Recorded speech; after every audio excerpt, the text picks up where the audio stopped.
कॉलेजला जायला मुलगा दुचाकीने आरामोरीला निघाला। रात्र झाली मात्र तो परतलाच नाही। कुटुंबियांनी पोलिसांत तक्रार दाखल केली।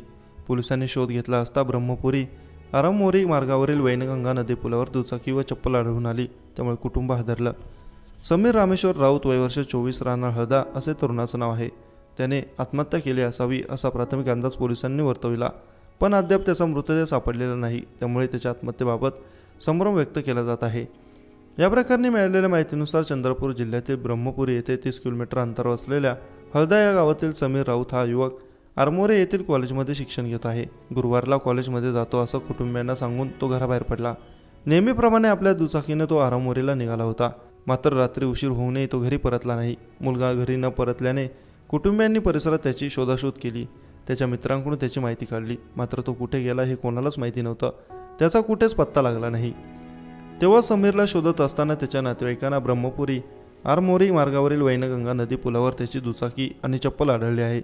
हे पाहून कुटुंबियांच्या पायाखालची जमीनच सरकली।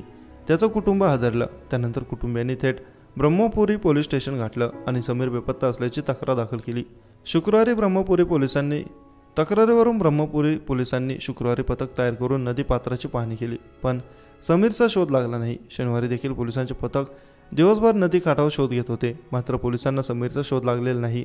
पुलावर चप्पल आणि दुचाकी आढळून आल्याने त्याने आत्महत्या केली असावी असा प्राथमिक अंदाज पोलिसांकडून व्यक्त केला जातोय। तरी अद्याप पोलिसांच्या हाती काहीच लागलं नसल्याने समीर नेमका गेला कुठे हा प्रश्न कुटुंबियांना आणि पोलिसांना पडलेला आहे।